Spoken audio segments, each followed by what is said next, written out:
Good morning from Helsinki. Took a little break from doing my poetry readings in the morning, but got inspired. I'm going to pick up on the Coleridge very soon, but I got lost in some word origin etymological investigations, led me down some interesting pathways. And I've had in mind since this summer some of Jane Kenyon's poetry, which I first encountered about 30 years ago. I was going to college near where she lived with another poet, Donald Hall, who's connected to Robert Bly, who, I started this series because I was inspired to do a little storytelling and reciting of some of Bly's poems that have meant a lot to me. And then, he was contemporary of Donald Hall. Donald Hall was married to Jane Kenyon. She was about 20 years younger than him, but she ended up dying when she was about the age I am today of leukemia. And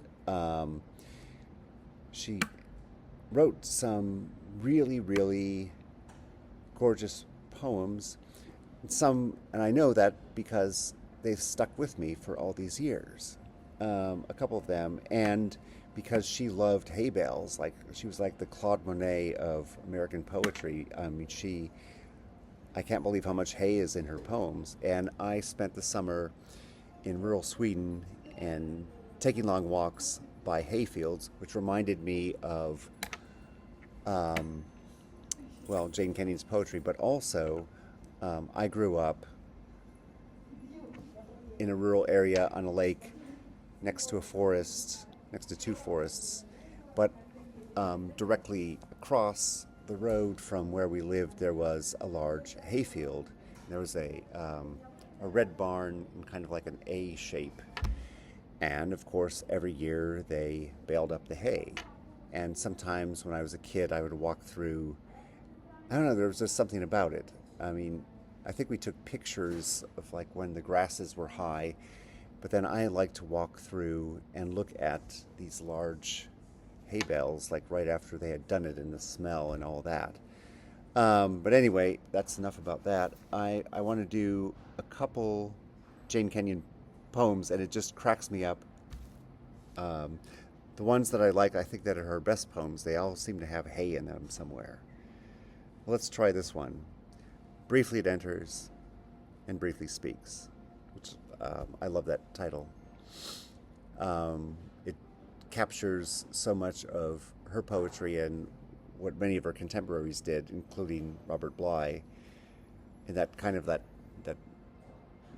image and also that philosophy. And some people get tired of it. I read some review by some pretentious guy in New York, of course, that he was making fun of all these poets who wrote in kind of a similar vein, in kind of this conversational tone that you can trace back to Coleridge, the Romantic poets, and how in all this close detail of nature and the interplay between our nature and then the grander nature and the philosophy. And yeah, I get it to some degree, but I do think Jane wrote a lot of dross, but not this one. She says, briefly it enters and briefly speaks. I am the blossom pressed in a book, found again after 200 years. I am the maker, the lover, and the keeper. When the young girl who starves sits down to a table, she will sit beside me. I am food on the prisoner's plate. I am water rushing to the wellhead, filling the pitcher until it spills. I am the patient gardener of the dry and weedy garden. I am the stone step, the latch, and the working hinge. I am the heart contracted by joy, the longest hair, white before the rest. I am there in the basket of fruit presented to the widow. I am the musk rose, opening, unattended, the fern on the boggy summit. I am the one whose love overcomes you, already with you, when you think to call my name. So that was Briefly It Enters and Briefly Speaks by Jane Kenyon. I believe she lived most of her life. I believe she grew up in Michigan, and where she met poet Donald Hall, and then they lived in New Hampshire on, I believe it was his family's ancestral place, farm, which was not too far from where I went to college. And I talked to Don Hall quite a few times. I would always seem to run into him. Like, he would do a book signing. He had a couple of events that he did, and then he was at some dinner that I went to. I can't remember what it was, but I ended up sitting at his table, and so I always seemed to run into him, and we would always talk about Robert Bly, and he would share funny stories because, of course, I think they went to college at the same time, and they were classmates, if I remember right. And so we had that connection. I never actually met Jane Kenyon because she was very ill during those years, and she died of leukemia. And she was also apparently very depressed most of her life, but she took her long walks and did her poetry, and had a lot of close friends like Robert Bly. And apparently Robert Bly, and Don Hall told me this, that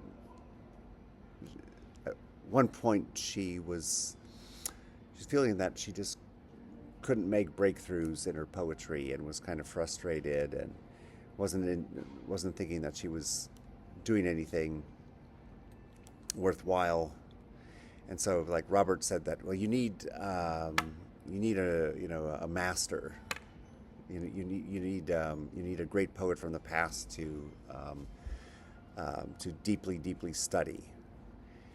And she was like, well, yeah, but who would it be? Like, she said, like, most of the poets that she really revered were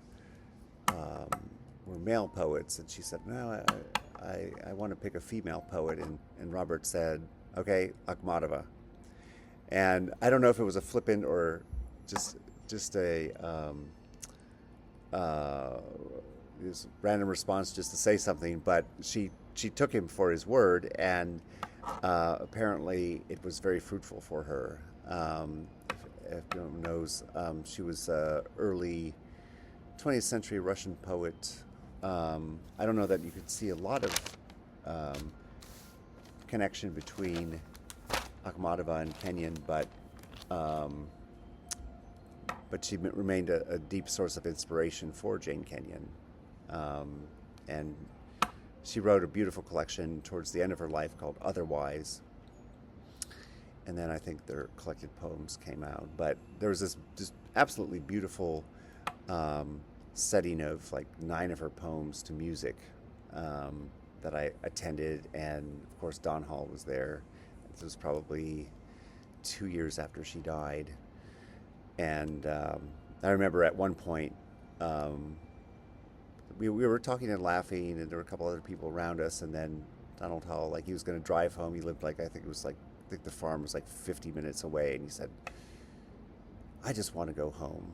And then he took his leave and left. And he ended up living quite a long life, 90 years. I guess that's a long life. But he had to live out those last 20 years pretty much alone on the farm. And I didn't follow his poetry, but I think Jane Kenyon's poetry just sticks with me so much. And there'll be moments, or I'll observe something, and it'll call to mind one of her poems, like this one, After Haying. Twilight, After Haying. And I love that, especially when I've been hiking and camping. The twilight hour has had special significance to me. And also the hay, as I mentioned before. So she says, Twilight After Haying is the title. Yes, long shadows go out from the bales. And yes, the soul must part from the body. What else could it do? The men sprawl near the baler, too tired to leave the field. They talk and smoke, and the tips of their cigarettes blaze like small roses in the night air. It arrived and settled among them before they were aware. The moon comes to count the bales, and the dispossessed, whippoorwill, sings from the dusty stubble. These things happen. The soul's bliss and suffering are bound together, like the grasses. The last sweet exhalations of Timothy and Vetch go out with the song of the bird. The ravaged field grows wet with dew. Again, that poem with the hay and all that ties me to childhood, but it also reminds me of a specific summer. I was probably 12, maybe 13, I don't know exactly. But we had this family from Sweden staying with us at our place on the lake in Minnesota. And the guy, one thing that I will never forget about him is that he was very particular in his habits. And he always went to have a smoke or a few, I don't know how many cigarettes he smoked in the evening before he went to sleep. And so it was probably twilight hour or just a bit after, because I remember seeing that you could just see the lighted end of his cigarette. And so when I first read this poem, that's exactly what I thought about when she says, the men sprawl near the baler, too tired to leave the field. They talk and smoke, and the tips of their cigarettes blaze like small roses. I thought, well, that's a lovely thing to say about cigarettes. And it tied me to, because that memory of seeing this guy is like all you would see is, like, you wouldn't know he was there, out there in the dark, except that you could see small rows of the cigarette blaze. And of course, haying, because I think that was probably about the time when they rolled those bales in the field that was right across. So anyway, this whole poem just brings back such specific memories for me. But I was also thinking about cigarettes, in that I was in 2 countries in the last year where there's not this hyper obsession about not allowing smoking. Japan and Serbia, and actually other countries too, now that I think of it, but I spent more time in those 2, and I thought there's something freeing about that. If you believe they're horrible and la la la, they cause cancer, blah blah blah, maybe, apparently but it's not that many decades ago that, doctors were recommending cigarettes, and there were ads in magazines, 4 out of 5 doctors prefer whatever brand. And I think about all these old people that I knew, actually on both sides of my family, who smoked cigarettes, and they lived into their 90s, and these are people who smoked for years and years and years, and it was like you get to the point where you tell people a story like that. Oh well, the studies say differently, and well, they were just lucky, and I'm told the same thing. I took charge of my own health about 25 years ago. I don't do any Western medicine, don't do any pharma products. People say, oh well, you're just lucky, and it's like, well, I don't know. I mean, I think we're living in such a weird time where a lot of things that we took for granted, that we didn't question, and I'm not going to get into the big issue from the last 5 years, but critical thinking is in short supply in this world, and it's when we need it most. So how did cigarettes get me along the way? I think that what she did there, it dug up so many memories for me and made me talk about smoking. I always used to tell people I only smoke when I'm in Europe. It was often my cousins in Finland and other places who I would smoke with, but it was never something that became a habit of mine or that I craved. I've bought very few cigarettes in my life. It's just I'm usually in a situation where other people are smoking or they offer me one. Like the last cigarette I had, I was at a bar not far from here. It was a comedy night. I was out with a couple friends, and one of them had to take smoke breaks, and I just decided to go out and take smoke breaks with him, and it was fun. And the time before that was in Sweden, having a smoke break with the owner of this bar. And prior to that, it was in Amsterdam with the owner of a bar I was at. And he said, I have to take a smoke break. I said, oh, I'll come with you. And it's like, and it's just the social thing. But it was like when you notice, like, especially in Serbia, where almost every restaurant I went to had ashtrays in place, and people would be smoking sometimes in the restaurant. It was like, and that, when I was a kid, there would be smoking sections still in restaurants in America. And then I remember in Europe, I was on flights, like Olympic Airlines, when I was flying to Greece quite a bit. Sometimes, if you booked last minute, you weren't able to get a choice, or it was packed, like you'd have to sit in the smoking section. And it's just boggles the mind that was a thing at the beginning of the 21st century. Or it was more like, I think gradually every European airline followed suit and completely banned smoking. And now, people growing up, I guess in the 21st century, couldn't fathom, that people used to smoke on airplanes. It's just the most terrible thing. But I was like, especially in Serbia, I felt like there is something more of freedom in just allowing people to make their own choices and not worrying about, I don't necessarily like having that smell infused into my clothing, but on another level, and I didn't mean to ramble on about this. Like, this is probably boring if anyone is going this far. So anyway, enough about smoking. I'm going to go on to one of our other poems, After an Illness, Walking the Dog.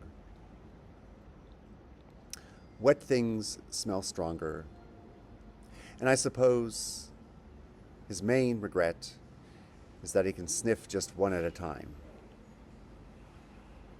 In a frenzy of delight, he runs way up the sandy road, scored by freshets after 5 days of rain. Every pebble gleams, every leaf. When I whistle, he halts abruptly and steps in a circle, swings his extravagant tail. Then he rolls and rubs his muzzle in a particular place, while the drizzle falls, withers cease, and Queen Anne's lace and goldenrod bend low.